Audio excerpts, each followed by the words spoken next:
Hey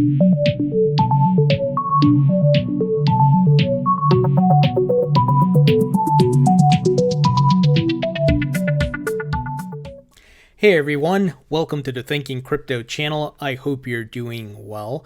On this channel, we cover the crypto news and we interview many of the folks who are building and investing in the crypto asset class. Please hit the thumbs up button, leave a comment below, and hit the subscribe button if you're new here. Guys, the Bitcoin stock to flow model has been updated by Plan B. We are at our fifth red dot, closing out October at $10,900. So still on track, guys, for new all-time highs for Bitcoin and, of course, the rest of the crypto market because, let's be real, the altcoins follow Bitcoin's movement, right? Bitcoin is the rising tide that lifts all boats. So as you can see, the closings for each respective month going back to June, we are officially in a bull market. And you may say, well, hey, wait a minute, we're in a bull market. Why isn't the price going up and surging? That's different from a bull run. You have bear markets and then you have bull markets, right? But within that bull market, you can have a significant parabolic run up, which we saw in 2017. And if you go back to 2013, 2014 standards, by relative to, Bitcoin's price at its origins, that was a parabolic run up. And then you had 2017. So we're on track, guys, and patience is so important. So Plan B stated the following: September red dot below August, bummer, but no worries.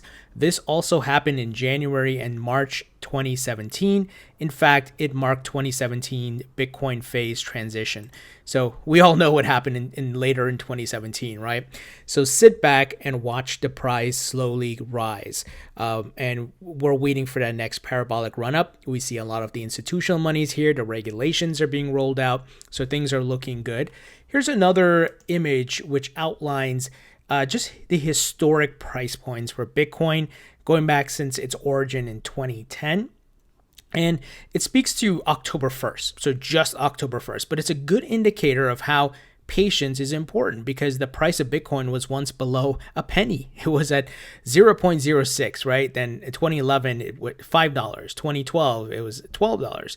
2013, $127. 2014, $383. 2015, we saw a drop to $238.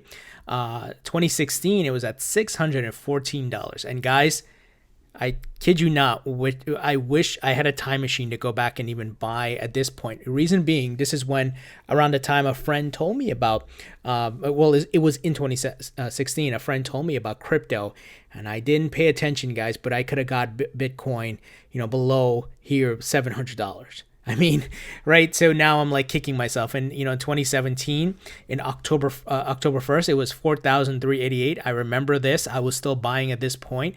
And of course, made some money when it went up to 20,000. But I wish I bought more. In 2018, 6,579. 2019, $8,317. And of course, 2020, 10,832. So guys, patience. Patience is the key here. So keep an eye on the macro level charts, not the weekly and daily charts. That's, unless you're day trading, that's a waste of time. But macro level is the way to go, and you'll see the larger trends. This is what MicroStrategy and Paul Tudor Jones and all these guys are looking at, these big hedge funds getting into crypto now. Now, guys, on the note of the crypto regulations, we've been talking about it, that Brian Brooks from the LCC, the crypto comptroller, was meeting with SEC's Chairman Jay Clayton today at a fintech innovation webinar. And man, not too much to take away, but it's important for the dialogue to happen, right? Because Jay Clayton, you listen to this guy and he's almost sounding like a dinosaur. And once again, he's not a true believer in crypto. I think he's still trying to put crypto in the boxes that exist for stocks and other respective asset classes, but crypto is very different, right? The way the blockchain works. Brian is bringing that knowledge and trying to push things forward. So I'm hoping Jay Clayton will eventually capitulate. I think he will. He'll get pressure from Brian Brooks. He'll get pressure from the folks in Congress, Mnuchin, who oversees Brian Brooks, right? And possibly Trump as well. So let's see how this plays out. But still, Jay Clayton, man, he's not on board like Hester Pierce is. She's one of the commissioners at the SEC and known as Crypto Mom. But Clayton, you just listen to this guy. He's still trying to push back here and the securities questions and just proper regulations. He, one of the things he stated is that, we've been doing it with stock certificates are now digital and whatever. He's trying to compare that to crypto, and it's very different. So he needs to open his mind here. I think he eventually will when you have a guy like Brian Brooks, who's much more knowledgeable than he is. Speaking to him and the rest of the Congress, well, I shouldn't say the rest of Congress, but some of the Congress folks speaking to him on it. So progress, but as you can see, still some folks in there in the woodwork that are holding things up, but they can't stop it. The asset class is on the rise. They can't stop it. They may delay some stuff, but they cannot stop it, guys. Now, speaking of stopping, Bitmex. Oh man, Arthur Hayes, better watch out. Crypto trading platform Bitmex attempted to evade U.S. regulation, CFTC DOJ charge. So the CFTC and federal prosecutors are charging crypto trading platform Bitmex with facilitating unregistered trading and other violations. Essentially saying, the company operated, it's a derivatives platform for crypto, but they are unregistered, unlicensed in the United States. And they're going after them, even though Bitmex is based overseas. Author is hiding in some country in Asia. And I think he better watch out. He better watch out because he tweeted some things, this morning. I think he deleted it, where he's making fun of the CFTC. But guys, you all remember what happened to Kim.com, where you had people come and raid his house and everything with, I'm talking about helicopters and, jumping down from the skies and taking and, getting him, extraditing him where it almost seemed like it was impossible. So he better be careful. He better comply because crypto is global and all the governments are coming on board. And we know about the FAFT, right? They put out the global regulations there about KYC and AML. So he better be careful. And this guy could be sitting in jail by next year. So he may be able to get away with, paying a fine, but he better be careful, man, because it's no longer 2017 where this is like small stuff. The big players are getting in. And like I said, different levels of governments are involved here. So, I know some people who use proxy, IP proxy targeting to use Bitmex and so forth, which is of course not. It's illegal, right? I'm not saying if it's right or not. I'm just saying it's illegal. So be careful here, guys. I would stay away from Bitmex at this point. Do not get involved.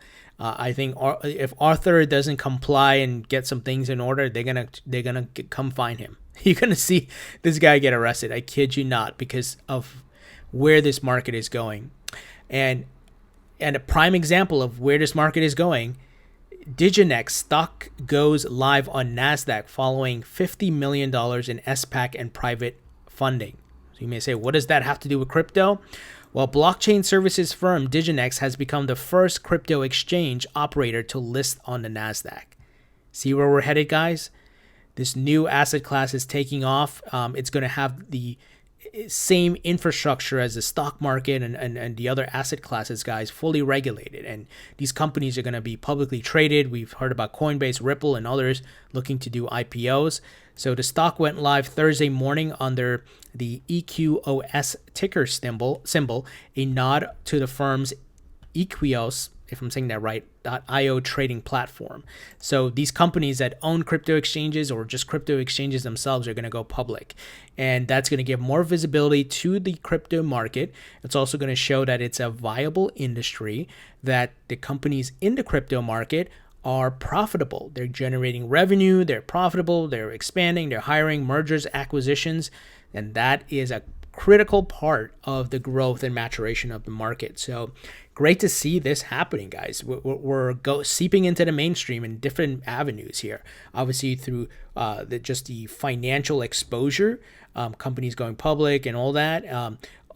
Mainstream media, the dialogue happening, interviews and so forth. Brian Brooks going on CNN, on social media and pop culture and TV shows. Simpsons having an episode about crypto. All of these things coupled together is just going to push the market further into maturation. So this is why I can't stress enough patience. If you're looking at the daily charts, it's a waste of time. And finally here, Bittrex, a well-known crypto exchange, Bittrex Global gets cleared to run crypto exchange from Bermuda. And Bermuda continues to welcome a fresh wave of crypto exchanges on the island. So these exchanges are expanding globally, on-ramps being built in almost every country for almost every fiat currency. And that is why this crypto market, I believe, is going to be the largest market ever, because it's not just the crypto, it's the tokenization of other assets like stocks and real estate, which is going to be part under the umbrella of crypto, right? Because of the tokenization. So, and everybody in the world will be able to participate, because we are in a much digitized world, much more connected with social media, everyone having internet, smartphones. And I think you see where this is headed, guys. So be patient. Once again, look at the macro level charts. I like to, look at the stock to flow model here. We're expecting between an $80,000 to $100,000 Bitcoin in the next parabolic cycle. I'm not saying that's guaranteed, but certainly we will see higher prices. Even if Bitcoin stops at like 55,000 or 60,000, I'm happy with that, man. I'll be cashing out some of that, right? So what do you guys think about this news? Leave your thoughts and comments below. Hit the thumbs up button and I'll talk to you.